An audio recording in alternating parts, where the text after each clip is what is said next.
कि हम बहुजन सब लिए हैं धन रे, इनसे मिला हम सबको सम्मान रे।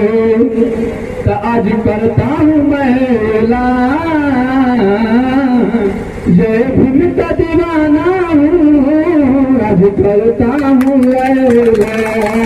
सारी दुनिया से है बड़ा मेरे भारत का संविधान, सारी दुनिया से है बड़ा मेरे भारत का संविधान। जाति पात भेद भाव को जड़ से मिटाना है, स्वर्ग से सुंदर हिंदुस्तान को बनाना है। जाति पात भेद भाव को जड़ से मिटाना है, स्वर्ग से सुंदर हिंदुस्तान को बनाना है। हम तो पढ़ेंगे आगे बढ़ेंगे, अपने अधिकार खातिर हम तो लड़ेंगे। हम तो पढ़ेंगे आगे बढ़ेंगे, अपने अधिकार खातिर हम तो लड़ेंगे। तो इसे है मेरा स्वाभिमान, जय भीम का दीवाना हूँ, आज करता हूँ। साहेबगंज प्रखंड के ग्राम भलुही रसूल वार्ड नंबर 1 में बाबा साहेब डॉक्टर भीमराव अंबेडकर की 133वीं जयंती समारोह मनाया गया। समारोह की अध्यक्षता सहिंद्र पासवान ने किया, वहीं मंच का संचालन अशोक कुमार ने किया।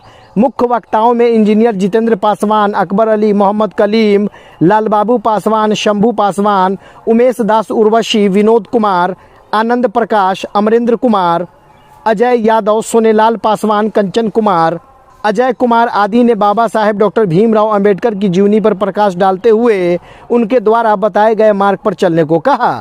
साथ ही लोगों से अपील करते हुए कहा कि बच्चों को बेहतर शिक्षा दें। अमरेश कुमार, राजा कुमार, मनीष कुमार, मिथुन कुमार, विजय निवास, राहुल कुमार, अजय निवास, कंचन कुमार आदि कमेटी के सदस्य भी मौजूद थे। देखिए ये खास रिपोर्ट।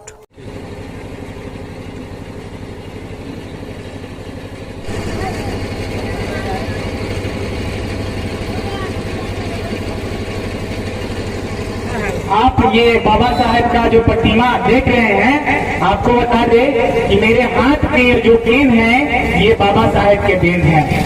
मेरे हाथ में जो पेन है ये बाबा साहेब के पेन है। अगर बाबा साहेब नहीं रहते तो आज हम कहाँ रहते, आप कहाँ रहते, इसका कोई मालूम नहीं रहता था। सबसे पहले बता रहे कि बाबा साहेब का जन्म 14 अप्रैल 1891 ईस्वी में हुआ था। बाबा साहेब का जन्म 14 अप्रैल 1891 ईस्वी में हुआ था। शिक्षित बनकर तब तक संघर्ष करो जब तक तुम उस मुकाम को तुम हासिल नहीं कर लेते हो जिस मुकाम को तुम्हें पाना है। और सिर्फ नारा लगा देने से, सिर्फ जय भीम कह देने से यह मुकाम हासिल नहीं होगा। उस मुकाम को हासिल करने के लिए हमें पढ़ना होगा, शिक्षित बनना होगा, तब जाकर हम उस मुकाम को हासिल करेंगे। समय बदलते चला गया, आज समय पूरी तरह से बदलते चला गया। आज हम लोग 21वीं सदी में जी रहे हैं और समझ लीजिए आज का समय हम लोग कहाँ है और भी बहुत सारी जातियां थी, वो आज कहाँ है। तो इसी का तुलना कर हमें भी सीख लेनी चाहिए। उस समाज में, जिस समाज में आप रहते हैं, उस समाज में जहाँ पर आप जीते हैं, ये नहीं कि सिर्फ पढ़ लेना, सिर्फ थोड़ा सा पढ़ लेना, पढ़ाई कर लेना, ये शिक्षा नहीं है। शिक्षा का उद्देश्य बहुत बड़ा होता है और उस उद्देश्य की पूर्ति के लिए हमें पूरी तरह से संघर्ष करने होंगे, मेहनत करने होंगे, तब जाकर उस पद को हम लोग हासिल करेंगे। जब बाबा साहब जीवनी में क्या दुख झेले उस परिस्थिति को प्रकाश डाले। राजनीतिक मंच नहीं है, राजनीतिक मंच दूसरा है, सामाजिक मंच है नहीं, दिल्ली पर सिर्फ पता है।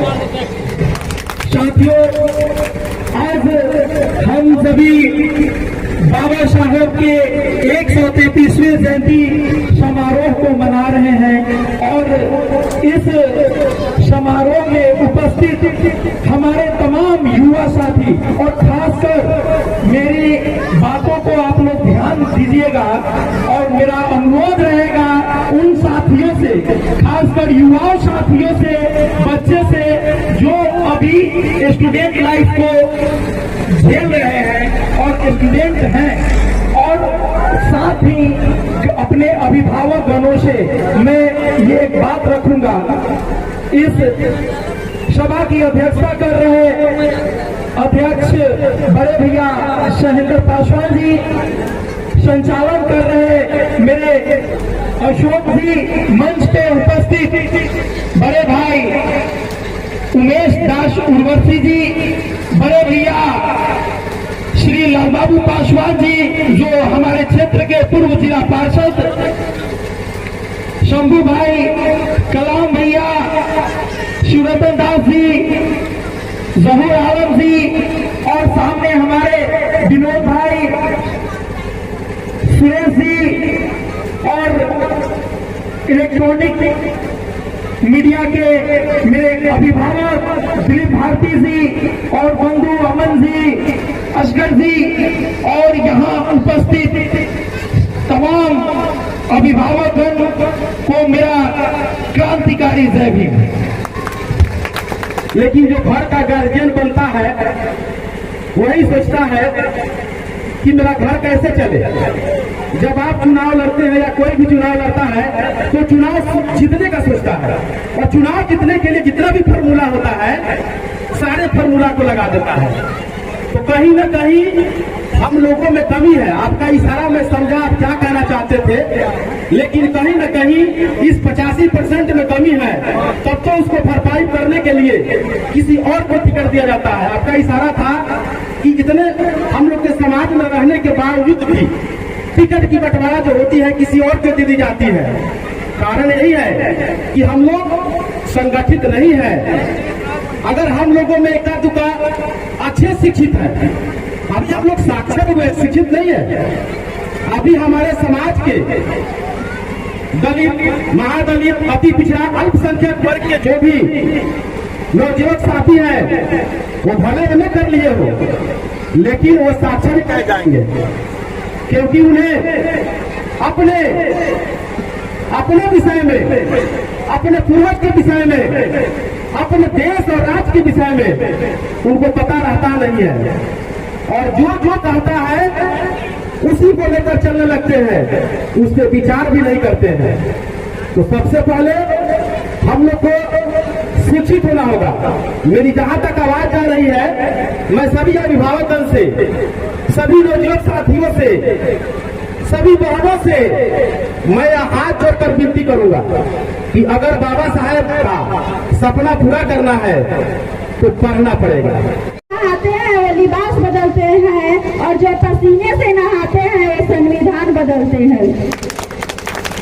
जिन्होंने जात पात के नाम पर सहा अपमान, जिन्होंने जात पात के नाम पर सहा अपमान, वो लिख डाला भारत देश का संविधान। जय भीम, जय संविधान। बहुत धन्यवाद। भदोही खान में मनाया जा रहा है। मैं तमाम अतिथिगणों का हार्दिक अभिनंदन करता हूं और सभी अम्बेडकरवादियों को मेरा क्रांतिकारी जय भीम। अम्बेडकर जी के बारे में जितना भी बताया जाए सब कम पड़ेंगे, पूरी किताबें सूझ जाएंगी। अगर 10 दिन 20 दिन 1 महीने भी लगातार बात किया जाए तो ये मानव नहीं महामानव थे। बता दें कि अम्बेडकर जी का जन्म 14 अप्रैल आज ही के दिन 1891 में हुआ था और इनका निधन 6 दिसंबर 1956 में हो गया। मरने से पहले इन्होंने हिंदू धर्म को छोड़ दिया और बौद्ध धर्म अपना लिया, क्योंकि हिंदू धर्म में काफी ज्यादा छुआछूत थी और इस छुआछूत के बदौलत उस समय में बाबा साहब ने विदेश जाकर 1-2 नहीं बल्कि 32 डिग्रियां हासिल की और भारत लौटे तो पूरे विश्व का सबसे बड़ा संविधान लिख दिया, जिसके बदौलत यह देश चल रही है। तो इनके बारे में बहुत सारे वक्ता बताए अलग अलग अपने ढंग से, तो इनके बारे में जितना भी बताया जाए बहुत कम है। तो इसलिए मैं चाहूंगा कि बता दें कि प्राचीन काल में बुद्ध का सबसे ज्यादा मूर्तियां बनी थी और आधुनिक काल में बाबा साहब अम्बेडकर का सबसे ज्यादा प्रतिमा बनी है। तो ये है इतिहास बाबा साहब पर, और इनके बदौलत ही हम सब जितने भी SC ST OBC के लोग हैं पढ़ पाते हैं, लिख पाते हैं, और इनको बताया जाता है कि ये सिर्फ SC ST OBC के ही नेता हैं। लेकिन इन्होंने हिंदू कोड बिल लाया जिसके तरफ से हिंदू की सभी महिलाएं आज पढ़ पाती है, बोल पाती है, स्कूल कॉलेज जा पाती है। नहीं तो पहले इन्हें काफी कठिनाइयां करनी पड़ती थी और महिलाओं को पढ़ने नहीं दिया जाता था। तो अम्बेडकर जी ने इंडिकेट किए है साथियों, आपका अधिकार है असेंबली में, पार्लियामेंट में जाने का काम है, तुम्हारा अधिकार है, कौन अधिकार है? अपनी मान सम्मान पर अपने अधिकारों को समझो, अधिकार को समझेगा तो तुम पार्लियामेंट असेंबली में जाने का काम करेगा। उनका कहने का मतलब, इंडिकेट करने का मतलब तू तब जा सकता है असेंबली में जब तक पढ़ के तू आगे बढ़ेगा, विधायक बनेगा, MP बनेगा, तब तू पार्लियामेंट में जाएगा। पार्लियामेंट में जाएगा तब हमारे समाज का नेतृत्व करेगा। हर व्यक्ति चाहता है कि असेंबली पार्लियामेंट में जाए। पार्लियामेंट में कानून बनती है, जनता की वोट से सरकार बनती है,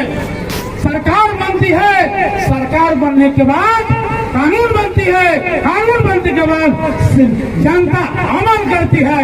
जो भी कानून बनी है आदरणीय हमारे पूर्वज, हमारे काक हैं, जो भारत निर्माता स्वर्गीय, जो भारत निर्माता है, जो भीमराव अम्बेडकर जी ने जितना भारत में आज के जो 133वीं जयंती का कार्यक्रम पूरे भारत में नहीं, विश्व में आज के डेट में किया जा रहा है साथियों। आप टीवी चैनल के माध्यम से देखिए, पेपर में कल आएगा, आप देखिए विदेश में भी कार्यक्रम, इनका कार्यक्रम विदेश में भी कार्यक्रम किया जा रहा है साथियों। आप जानते हैं 6 दिसंबर जीवनी का प्रकाश सारे साथी जाने हैं, जो 14 अप्रैल 1891 में जन्मे, मऊ मध्य प्रदेश में जन्मे हैं। मैं सहिंदर पासवान जी का और ये लोजपा के प्रखंड अध्यक्ष भी हैं यहाँ पे, क्योंकि डेजिग्नेशन उनका आदमी का अगर अपना परिचय देते हुए नाम लेते हैं तो बुरा नहीं मानिएगा, क्योंकि ये मंच पार्टी पॉलिटिक्स का नहीं है, लेकिन कहीं थोड़ा बात आ जाता है, इसके लिए क्षमा है जो लोग अगर बुरा लगता होगा किसी को। फैली से है, आइए आगे आइए।